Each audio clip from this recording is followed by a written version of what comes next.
me to believe in one God. And he taught me about the angels, Gabriel and Michael, and that's what he called it at the time. You get me? So that played a big part in me growing up in terms of my faith and my bravery towards things that I chose to do. So growing up in that environment, like I said, he was exposed to a lot of things, you know, like I saw people get stabbed from young ages, you know, robberies, all these little things. And it was also a place where, because of the 85 riots and the unfortunate death of Cynthia Jarrett and the police that was killed, they had this infamous reputation. And it was also a place that when yardies from Jamaica were on the run or whatever the case may be, they'll come to Bordeaux Farm. Because like I said, it was a place that, you know, they could hide, felt safe. Whenever police or anything came to the estate, they would easily see them. You know, like there's only like about 3 ways in, 3 ways out. So it was just a perfect environment for criminals. So like I said, growing up, you're on the estate, like enough of the olders, you're seeing them driving big cars, you know, you're on the estate and so you're hearing stories. Enough of them would brag about things that they would do. And me, I just always found it fascinating, you know, like hearing these stories, especially from the yardies when they would come over, like talking about man that they've killed and, you know, things that they've done. It always fascinated me personally. I can't speak for anyone else, but me personally, it always fascinated me. And I would always take a liking to them whenever they came on the estate. And we always had like from the 80s up until probably like mid-90s, late 90s, we always had like different crews, like different sets of men that would come and go. And, you know, the last set of men that came, a couple of them were in jail for murder for some whatever, you get me? But anyway, there was a guy named Taliban that I took a liking to, and he was supposed to be like a dad's, what they call it in Jamaica, from Greenwich Farm. And I stayed close to this guy because I watched the way he operated with his guys on the farm. You get me? Like the way he would control them, you know, like they would sell drugs. He would give a man, they would have one phone, so like for 2 days or a day or so, he would give it to this man and they would share this phone. And when they went raving, the way he would operate with these people in the raves and stuff like that, it was just very sophisticated, and I just rated it, you get what I'm saying? So obviously as you're growing up, you get me, you start implementing certain things that you've seen and heard, and like I said, I was always fascinated by these things, and it definitely played a role in who I wanted to be as a person, you get me? So the more and more that I was around the yardies, the more and more I came to realize who was real, who was fake. It got to the point where me and my little friends, like, we're starting to do, like, we wanted to make money. So the first little things we started doing was like robbing handbags and stuff like that. We was only doing it for the sake of doing it, you get what I'm saying? It wasn't because we wanted to do anything, we heard that's what the orders were doing, so we followed suit. And then it escalated from licking handbags to flying counters in shops, and you know, and then it got to the point where we're smoking weed now, and you know, we're on the estate and we're doing enough little things, and like some of the older guys, you get me, like they're taking us on robberies and stuff like that. You get what I'm saying? To assist them in certain little things. And it just got to the point where we mastered the trade so well that we didn't even need to go on anything with these guys. We would just do things amongst ourselves. You get what I'm saying? And then, me personally, I grew this hunger for money. A lot of the yardies, you know, like their thing was most of them was like selling drugs and stuff like that. So, you know, became very territorial, you know, like patriotic, I suppose, again, towards the farm and stuff like that. So anyone that was making money and weren't bringing money in, it was like, I was onto them. And got to a point where, you know, like I got my first gun, you know, just started doing foolishness, nothing too serious, but you know, like I was getting a name for myself, and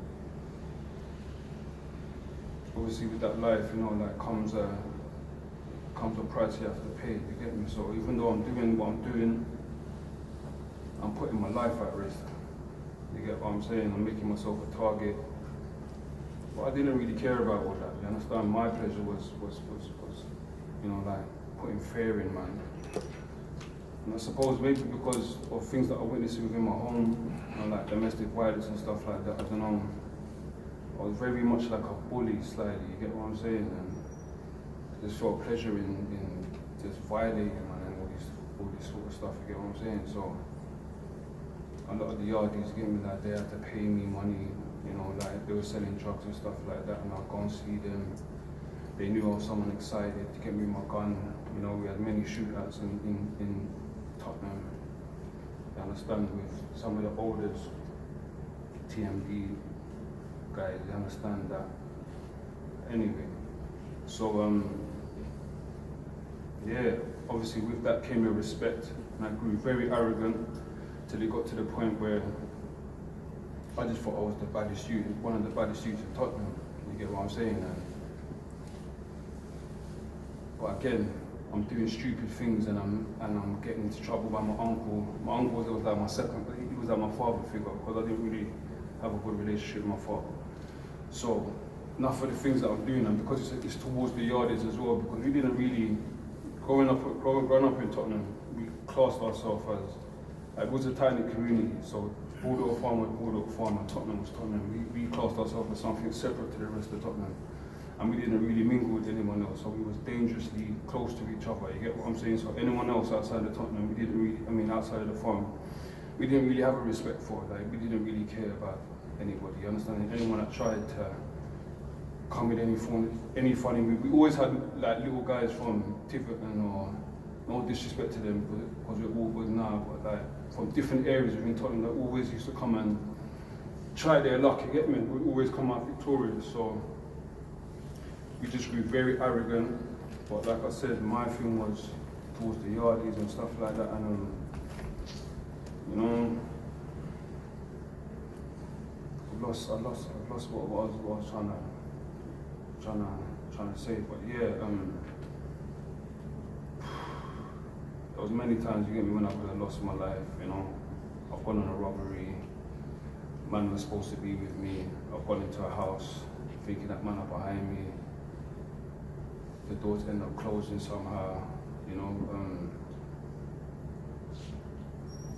But I've walked around the house and I've come back realizing that I'm in the house by myself, you get what I'm saying? So then when I've come downstairs, I've seen a man standing at the door. So I've realised I'm in the house by myself. I'm thinking to myself, right, what's going on? So I've seen this youth standing by the door. So I've gone to push him out of the way, and he's pushed me back. Why has he pushed me back? He's hit the door, so I've heard something heavy hit the door. So I think to myself, right, this youth's got a knife on him, he's got a strap on him. So I'm slightly panicking, you get me? But I'm keeping my cool. And then So the doors in farm, those estates. No, I'm inside the house. I'm inside the house. Inside, every door in farm used to have a metal thing on the wood. It's like a sheet of metal. So when he's gone back, obviously he's heard that something touched the metal on metal. Because you might think, how you hearing that? All the doors on farm had that same one metal thing. So I think to myself, raw, this dude's got his strap on him or something like that. But anyway, kept my cool. I wanted to move him out of the way again. And he's pushed me. But as he's pushed me now, so I fell back, and he's pulled out like, his big kitchen knife and he's jumped on top of me. So like he's got this knife and he's using his whole strength to try and push this thing down inside me again. So I'm panicking, like I'm screaming for help, you get what I'm saying? I'm thinking to myself, any minute now, this thing. And I'm holding his sleeve like this. But it's slipping, you get me? Like it's slipping, so he's getting closer and closer to me, you get what I'm saying? So I'm thinking to myself, right, like, this guy's gonna kill me, you get me? So but I'm screaming, you get what I'm saying? I'm screaming, saying, yo, like, this guy's trying to kill me, but alhamdulillah, you know, the youths that I was with end up kicking the door open, dragging me out. Alhamdulillah, you know, Allah spared my life. And then there was another situation, you know, on Broad Lane. We've had some yardies. We've seen a funny movement in the dance, like we've gone outside. We've seen him walking up the road, you get me, but we know him, you get me, like he's someone that's very active with his gun and stuff like that, so we weren't sure what the play was, you get me, so we've gone to page him. Anyway, he's disappeared at the top of the road, so we're standing there thinking, where's this guy going? Anyway, not thinking nothing of it. If you know Broad Lane, you get me, like you can drive around in a circle and come back on yourself, so I'm standing up there with some of the older youths from Tottenham, and this car pulls up. But when I'm watching, I forgot it, and the door opens, and the youths, like this is like point blank, so we're standing here, this car pulls up right here in front of us, opens the door, and fires a shot. So the car's there with his cameras on, opens the door, fires a shot right at me. So I spin and drop to the ground, and the car speeds off, you get me, like the man that's with me opens fire on the car and all that, the car, it gets away. Obviously I jump up, check myself, alhamdulillah, you know, nothing, you know, the bullet must have passed me, or I don't know if it was firing blanks or whatever the case may be, but to this day, I still think to myself, like, how did I not get shot? Like, it's pulled up right there, opened the door, shot, and then drove off. So, alhamdulillah, you know, Allah spared my life again. Another time, you know, that I've gone to a dance, you know, like, and when I used to go out with my friends, you get me, like, they never used to like going out with me, because I was like the first guy to just kick off some foolishness in the rave, you get me? I used to just love acting up, you get what I'm saying? And because we had a certain level of respect, no one couldn't really tell us nothing, you get me? So it's just like, you've got this respect, you've got this power, do what you want to do, you get what I'm saying? So in the dance, I'm not getting stabbed, you know? Got another time, you know, like my uncle's introduced me to these youths, because obviously I'm getting in trouble, you know, like I'm not really making no money, but I'm just making bare problems with people. So my uncle's introduced me to these youths, some Albanian guys. I started working with them, and I started doing certain things for them, and a lot of people don't even know that, because I was working with some Tiverton youths. So I would bring these Tiverton youths with me on certain jobs, and we'll do certain things for them. And it got to the point where I think to myself, raw, like all this that I'm doing is for money. Like, there's no real benefit in it. It's all for money. I'm doing these evil things. I'm taking the money, buying clothes, buying champagne and raves, get me, and then when the money goes down, I'm going back and doing these same things again. And it just became senseless and boring, and it just got to the point where I just wanted some sort of change. And a guy that I knew named Mickey Blue, his name Shoaib now, just come out of prison at the time, and was speaking to me about Islam. And bearing in mind, my mother's Muslim, but she didn't grow as a Muslim. But when I went to my family's house, again, like, I'd always see these things, them praying on a mat, talk to themselves, and certain little things like that, and I always thought it was like, gee, eating with their hands. So when I came to Islam, everything made sense. But anyway, so he's talked to me about Islam, and it just, like, everything just started making sense. And I said to myself, this is something that I want to know more about. And yeah, he brought me to the masjid one day, and I said, and you know, like, I sat down with some of the imams. I had so many questions I wanted to ask, and yeah, after speaking to the imam, I became Muslim, alhamdulillah, and I started to make the transition. The transition, like, obviously becoming from who I was to a Muslim, again, it wasn't an overnight thing. But I started to make the transition, and enough of the things that I'd done, it didn't feel good no more. You get what I'm saying? Like, I didn't really want to be a part of it, you understand? Even like my friends, it's like you grow with these friends, but there's no, amongst some of us, you understand, there weren't no real love and loyalty, you get what I'm saying? And when I came to Islam, the way brothers embraced me, it showed me love, you get me, like it was nothing like I had experienced, and all these little things, you get me, like is what helps me embrace the religion more, and you know, like what convinced me to want to be a Muslim, you get what I'm saying? Even though you passed me, like, let me just say, you know, obviously growing with that respect and that arrogance and that power that we had, you know, being like the next hardest use on after TND, I would class it.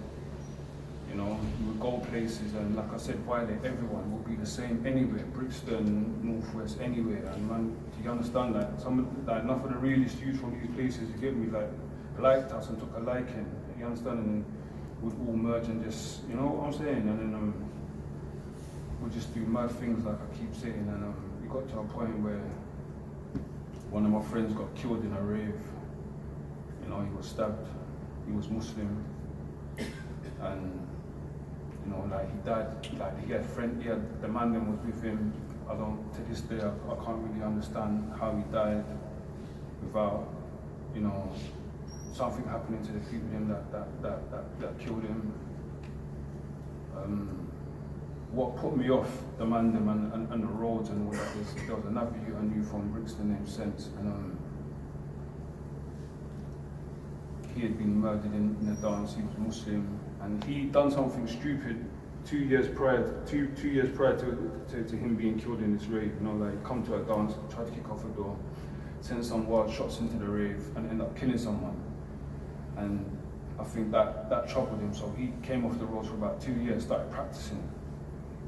And then for some strange reason, he's come to this rave that I was in, and it's just unfortunate for him that the them's family of the boy he killed was in there. So I remember just being in one side of the rave and I'm hearing bang. So I've seen my people then like scatter and everyone moving frantic. I've come running out the rave, I just seen this body on the floor lying down in a pool of blood, face down. And as I've gone past, the bouncers pulled him up. So as he pulled him up, his eyes is open, but you can't see his eyes because his whole face is full of blood, so his eyes, he's got blood in it, everything.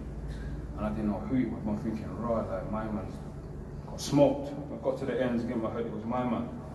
And it just broke my heart. I'm thinking to myself, subhanAllah, like one, he was my brethren, two, he was Muslim.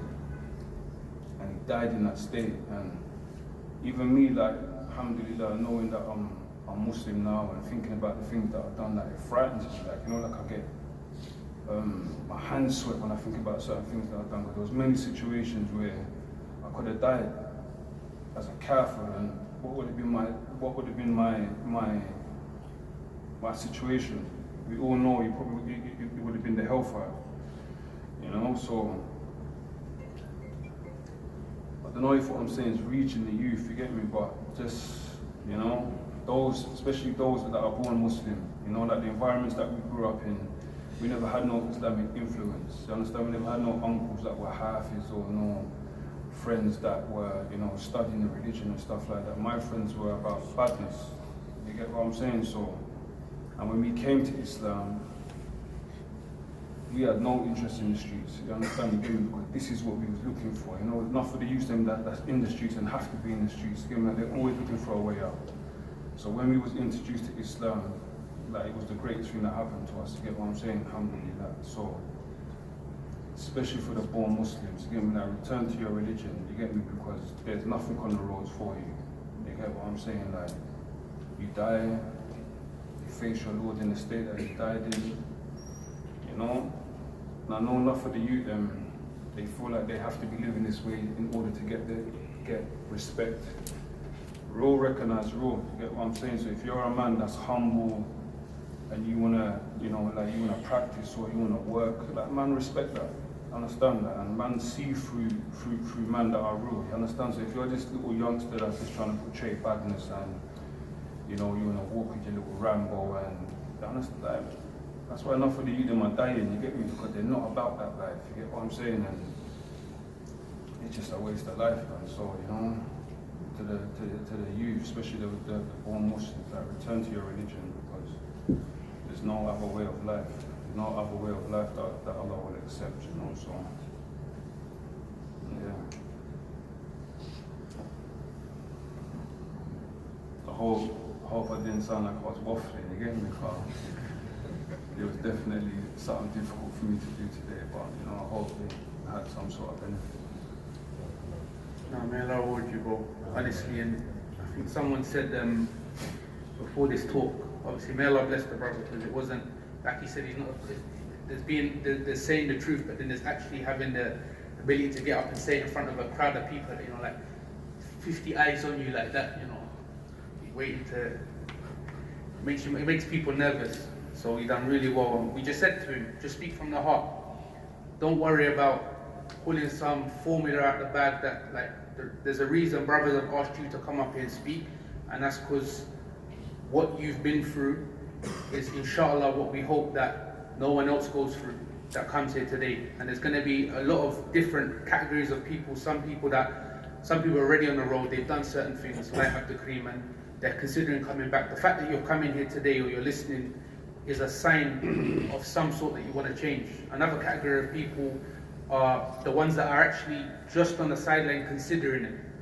Shall I jump into this road thing? It looks very appealing. When I'm on Instagram or Snapchat and all that, this is what's getting all the attention.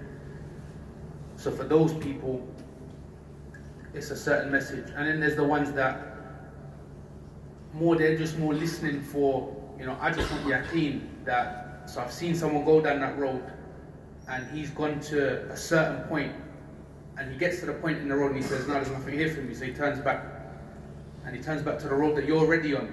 And you didn't have to take a detour. You're already on the road. You're already on the path.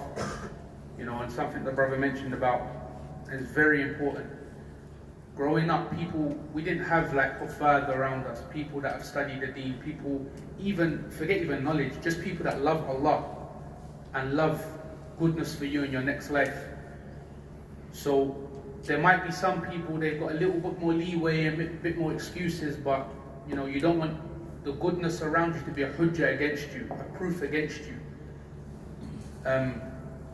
And just to summarize on something that he mentioned, he spoke about two brothers. One of them was also from the farm, and it's a story that's kind of stuck with me, which is that the brother that he mentioned that, you know, he got killed in Arabia, he's not sure why nothing happened or whatever. That brother, I'd become Muslim. I was Muslim for about 3 months, very new Muslim. When I personally become Muslim, I cut everyone off. That's just the way I had to do. I went cold turkey. Everyone's got a different way. But then this brother's messaged me. This guy's messaged me, and he said to me, "What's going on, bro?" Or whatever. I said, "Yeah, I'm good. You know, doing my thing." And I said, "What's good with you?" And he said, "I'm depressed." And I had no idea that he was Muslim at all. And I said to him, "Bro, you need Islam." And then straight away he responded back. He said, "I know I need to get on my deen," showing me that he's already a Muslim. Most likely been Muslim before me. And Allah willed for him to go in the way he did without taking heed of the signs that Allah was showing him.